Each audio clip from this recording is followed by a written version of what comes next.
Cunha. Bagunceiro é você. Você é bagunceiro.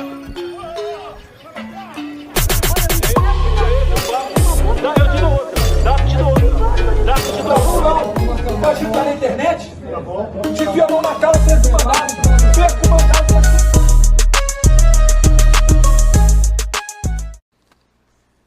Boa tarde a todos. Eu queria primeiro parabenizar o IEE e o Fórum por trazer esse debate tão fundamental e por todo o trabalho que vocês têm feito em nome da liberdade. Obrigado. Eu queria agradecer o convite e fazer uma reflexão aqui sobre o tema, né, do admirável mundo livre. E não é uma tese definitiva aqui, é mais uma reflexão que eu quero fazer conjuntamente com vocês. O ímpeto da censura, ele sempre existiu, né? Assim como ocorre com outras liberdades, a tirania sempre foi o caminho mais natural e a construção da liberdade é que foi o caminho mais difícil e menos intuitivo. E com a liberdade de expressão é a mesma coisa. Então, o ímpeto da censura, ele sempre existiu. Talvez mudem os argumentos, né, a favor da censura. Então, há um tempo já foi a defesa da moral e dos bons costumes, a defesa da honra, a proibição da blasfêmia, a proibição da lesa majestade, muito embora essa da lesa majestade parece que está voltando contra o nome. Mas hoje tem outros argumentos, quer dizer, o ímpeto censório, ele é constante e o que vão mudando são os argumentos. Então, hoje fala-se em defesa das minorias, defesa da democracia, proibir ataques às instituições, defesa da ciência, né, em especial defesa da ciência durante uma pandemia, por exemplo. E o que a gente vê quando se analisa, assim como outros argumentos, eles às vezes são um pouco mais sofisticados do que a defesa da liberdade de expressão, porque a capacidade humana de inventar justificativa para a censura acaba sendo mais rápida do que a gente de analisar, se dar conta disso e criar o contra-argumento, né? Então, por exemplo, questão de ataque às instituições. A escravidão já foi uma instituição legal, inclusive. Então, no século XIX, eu não deveria criticar a escravidão. Então, o movimento abolicionista não deveria ter tido liberdade de expressão, porque ele foi uma crítica a uma instituição. O argumento não faz nenhum sentido, né? É um absurdo. Da mesma maneira, a questão da defesa da ciência. Não se pode criticar a ciência. Mas a ciência muitas vezes erra e muitas vezes é imoral também e defende coisas absurdas, como, por exemplo, já foi o racismo científico e a eugenia. Então, se eu estivesse na Alemanha em 1930, eu não posso criticar a ciência, eu tenho que aceitar a eugenia, porque é a voz da ciência, porque é a defesa da ciência. Se eu não fizer isso, seria negacionismo científico. Isso é um absurdo completo também. Então, assim, os argumentos não se sustentam muito pela qualidade deles, é mais que eles vão gerando argumentos numa velocidade tão grande que você tem que, né, ficar toda hora atualizando os nossos anticorpos argumentativos, né? E o problema da censura é que, se esses argumentos a favor da censura fossem aplicados igualmente com isonomia para todo mundo, ainda assim seria muito ruim, mas seria um problema diferente e menos ruim do que o problema que a gente tem hoje. Porque o problema que a gente tem hoje é que esses argumentos, eles não são aplicados igualmente no espectro político. Quando, por exemplo, você tem um argumento que tenha mais ou menos um jeitão, uma estética de direita, criticando a vacina, isso é proibido, porque ataque à ciência. Agora, se você tiver uma estética progressista, for ligado à esquerda e disser uma das maiores sandices hoje no mercado de ideias do mundo, que é homens e mulheres não têm diferenças biológicas, aí pode, porque é de esquerda.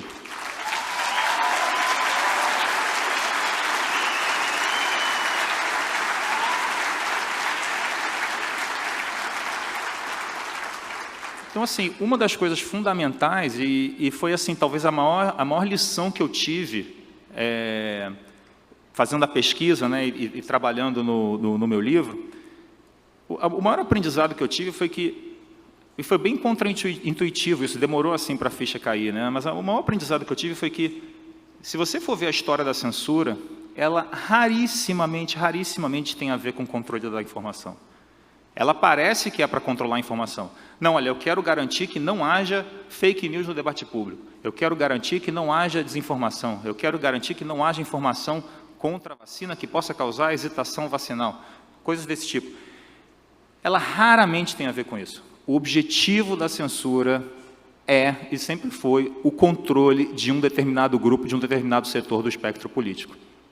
Então, assim, se você estiver do lado certo, você pode falar o que você quiser. Inclusive, por exemplo, se você fizer um discurso contra a vacina com uma estética de esquerda, por exemplo, a esquerda mística, cogumelo na cachoeira, falando mal de indústria farmacêutica, aí pode falar contra a vacina. Mas se você fizer um discurso que venha de um outro lado do espectro político, aí você não pode falar. Então, assim, até a mesma posição, a aceitabilidade dela muda de acordo com o espectro político. Então, a censura, ela tem a ver com isso, com controle de grupo, muito mais do que com o controle da informação.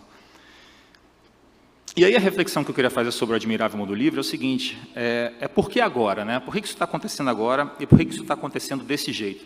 E a explicação ela tem que envolver um pouco mais além do que o Brasil, porque esse é um problema mundial, está acontecendo em vários lugares do mundo. Então, não adianta se focar muito só no Brasil, a gente tem que focar no Brasil também, claro, a gente vive aqui, é o nosso país, mas o problema ele tem fatores causais mundiais, né, a gente pode dizer, internacionais, porque o problema não está limitado ao nosso país. Então, hoje a gente tem mais ou menos duas narrativas, duas interpretações para explicar o que está acontecendo.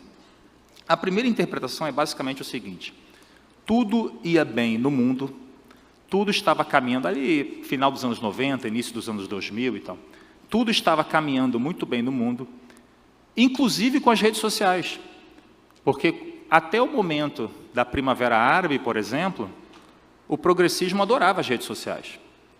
Até o momento, por exemplo, da campanha do Obama, que foi muito elogiada por ser uma campanha que fez amplo uso de redes sociais, de micro-targeting, não sei o quê, foi super elogiada, cara, que uso genial das redes sociais para virar a mudança, virar os votos, não sei o quê.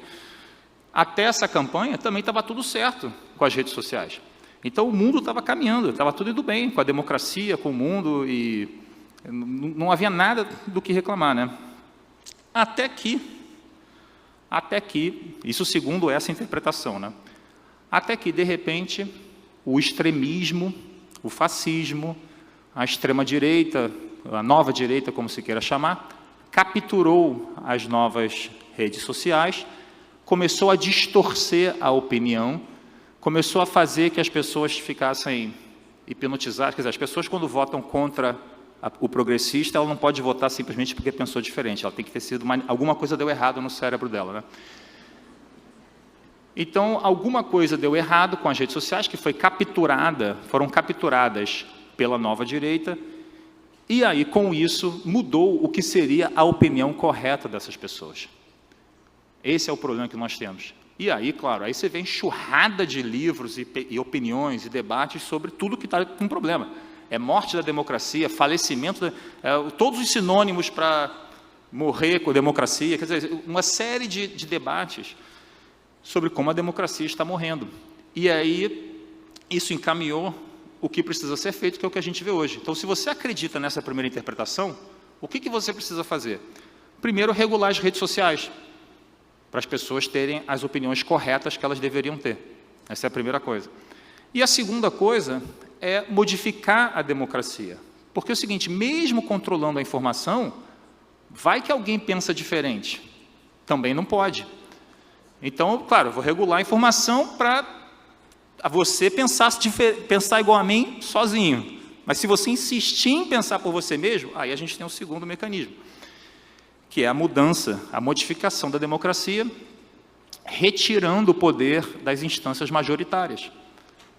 Então, a única forma de grande parte da população modificar alguma coisa, se você é a maioria, por exemplo, mas você não tem cargos e posições de lideranças institucionais, mas você tem a maioria da população, a democracia prevê alguns mecanismos majoritários para você modificar isso, como maioria no Congresso, a eleição de um presidente, assim por diante. Só que o que essa interpretação, essa narrativa diz, é que como isso pode resultar numa decisão incorreta, então você tem que retirar o poder das instâncias majoritárias e colocar o poder nas instâncias minoritárias. É colocar o poder na mão do judiciário, da tecnocracia, da ciência, dos organismos internacionais e assim por diante. Você tem que tirar o povo da jogada, né? Existe uma segunda interpretação, né? E essa segunda interpretação, e isso é interessante porque aqui a gente tem que realmente tirar o chapéu para a esquerda, porque eles fazem um trabalho muito bem feito disso. Você vê que essa interpretação que eu acabei de dar aqui, talvez não com todos os detalhes, eu imagino que isso não seja novidade para ninguém. Isso é o que todo mundo repete o tempo inteiro. Não, veja bem, desinformação, fascismo, não sei o quê. Aí capturaram, né, a rede social. Quer dizer, é o clichê, é o senso comum hoje. Esse é o que se ouve nas lideranças internacionais, lideranças institucionais, é o que se ouve na mídia e assim por diante. E, por outro lado, a outra interpretação é uma interpretação que ainda está em desenvolvimento. Desconheço assim uma interpretação perfeita, pronta sobre isso, sobre o que está acontecendo de verdade. Então é interessante isso, como que parte do problema que a gente vive hoje é não ter uma história que explique esse avanço da censura de maneira consistente. A explicação da censura, dos censores, está mais forte e mais coesa do que a explicação da defesa da liberdade de expressão. Mas essa outra explicação diz mais ou menos o seguinte, e aqui, novamente, uma reflexão, não é uma resposta final, né? Nós vivemos hoje uma nova Guerra Fria, uma Guerra Fria ideológica, né? Então, assim como na Guerra Fria, a gente tinha basicamente dois lados. Um lado mais ou menos defensor da liberdade, claro que não perfeitamente, nada é perfeito, mas enfim, um lado mais ou menos defensor das liberdades, e outro lado mais ou menos tirano, querendo retirar a liberdade alheia. Esse outro lado, durante a Guerra Fria, era o comunismo. E muita coisa do que está acontecendo hoje, eu acho muito parecido com o comunismo. E eu tenho a noção de que quando eu falo a palavra comunismo, já vem à minha cabeça todo o contra-argumento de que, ai meu Deus, pavor do comunismo, aquele deboche da esquerda, né? Aquela coisa, é como se fosse um bicho-papão, uma coisa que a gente está enxergando no vazio, né? Uma aparição. E eu acho que há modificações em relação ao que a gente vê hoje. Então eu prefiro até chamar de neocomunismo, o que está acontecendo. Muitos pensam que o comunismo seja só uma doutrina econômica. Socialização dos meios de produção. Alguém está socializando o meio de produção? Ninguém está, logo não há comunismo. Mas o socialismo e o comunismo, eles não são uma doutrina econômica. A essência do comunismo não é uma doutrina econômica. A essência mesmo do comunismo é a retirada de aspectos fundamentais da vida humana, como a moral e como o sentido de futuro e o sentido de destino, você retirar isso do transcendental e colocar no plano material. É você dizer o seguinte, olha, não existe uma moral superior, não existe um direito natural. O que existe é a moral que a gente encontra na vida material. E a vida material é guiada por uma dinâmica de luta de classes. Logo, a moral é a moral da luta de classes, que é a moral do proletário, que hoje foi um pouco adaptada para as outras minorias. Então, hoje você não tem mais só a dia de burguês versus proletário, mas você tem cis, hétero, homem, mulher, branco, negro e assim por diante. E como é que eu julgo se alguém está certo ou se alguém está errado num determinado momento? Eu olho para a pessoa, vejo o gênero, vejo a raça e digo se a pessoa está correta ou não naquele momento. O que é a total perversão da moralidade. A moralidade você julga o ato de uma pessoa. Eu vi um vídeo, alguém bateu na pessoa. Tá, mas espera aí. Por que ela bateu e o que a outra pessoa fez antes? Então, você tenta entender o que aconteceu durante o ato. Você tenta entender as ações que estavam envolvidas ali. E não olhar para a pessoa, mais ou menos julgar que grupo social e sociodemográfico a pessoa pertence, e daí você fazer um juízo moral. Isso é a perversão total da moralidade.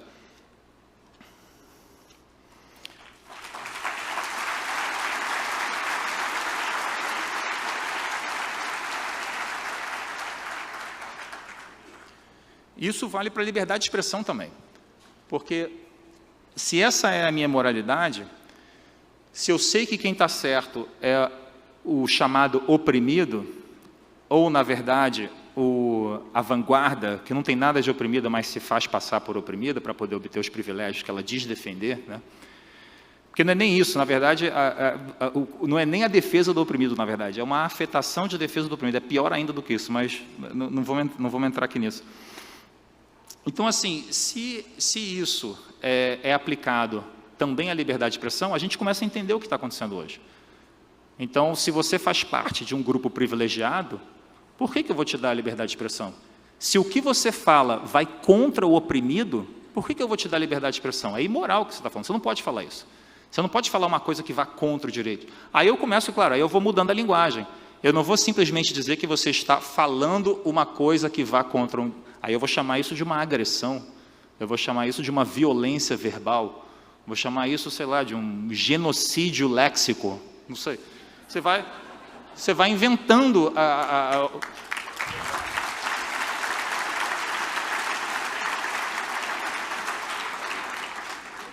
E aí você vai inventando novas expressões para poder colocar aquilo que você está fazendo da pior maneira possível, né? Quando, na verdade, não é isso que está sendo feito.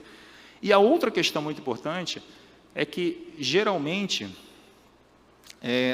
os comunistas, né, o comunismo, o neocomunismo, com uma pequena diferença que eu vou mencionar, trazem a questão do destino, do paraíso, a gente pode chamar assim, para o mundo material. Então, assim, a utopia não é uma coisa impossível de ser realizada, que talvez a gente se realize numa vida posterior. O comunismo não pensa assim. Ele acredita que a utopia é uma coisa a ser realizada pelo ser humano na Terra. A perfeição é possível na Terra.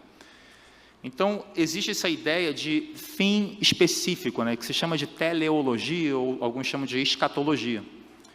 E o que é feito hoje em dia é trazer esse sentido de escatologia, né, de a história tendo um destino certo da perfeição, para dentro da democracia. Isso é uma coisa, talvez a coisa mais importante que eu tenha para dizer hoje aqui. Quando a gente pensa em democracia, a gente pensa o seguinte: olha, eu tenho as minhas preferências pessoais, eu tenho os grupos políticos que eu apoio e em que eu acredito, eu espero que eles ganhem, mas se amanhã eles perderem a eleição, perdemos, vamos trabalhar para tentar ganhar a próxima. Essa é a ideia de democracia. A democracia não tem uma garantia de que alguma coisa vai acontecer do jeito que a gente queira. Ela não tem o rumo certo. A democracia é um jogo em aberto. A democracia ela é uma competição retórica para a transição pacífica de poder, porque a gente entende que essa competição retórica para a transição pacífica de poder é uma maneira de evitar a concentração de poder. E, ao evitar a concentração de poder, a gente evita a tirania. Essa é basicamente a ideia da democracia. Não está garantido que a política pública preferencial de nenhum grupo vai ser aprovada um dia. E mesmo que ela seja aprovada, porque um outro grupo pode ganhar a eleição seguinte e desfazer aquilo que foi feito. Essa é a realidade da democracia. O problema é que o que está acontecendo hoje é que essas lideranças institucionais não acreditam mais nessa democracia. O que eles acreditam, a democracia em que eles acreditam, é uma democracia escatológica, é uma democracia com um fim certo, é uma democracia que tem que rumar para a realização de determinados valores, que são os valores dessa vanguarda de escolarizados urbanos, que teve o mesmo tipo de educação, o mesmo tipo de ideologia, mais ou menos, e que não à toa são os valores progressistas. Então, o que nós temos hoje é uma liderança institucional que diz acreditar na democracia, mas que toda vez que a democracia dá uma resposta que eles não gostam, eles falam que a democracia está em crise.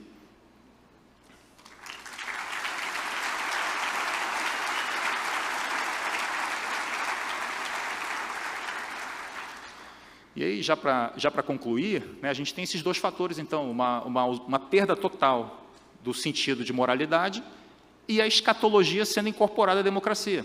Então, agora é o seguinte: ou é democracia rumando para o progressismo, ou é censura, ou é controle. Né? A gente precisa controlar que as pessoas tenham as opiniões corretas.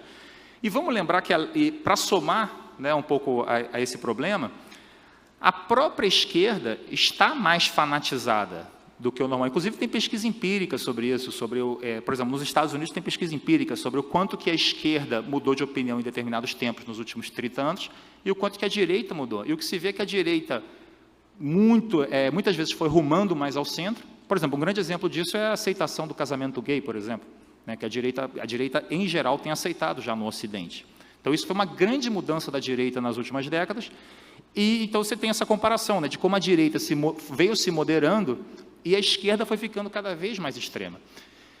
E aí, quando você tem essa esquerda mais extrema, esse sentimento de escatologia, e você vê uma enxurrada, né, uma avalanche da direita vencendo uma série de processos democráticos, Trump, Brexit, Bolsonaro e assim por diante, você vê essa nova direita crescendo dessa maneira, você entende muito bem por que o pânico, por que a histeria.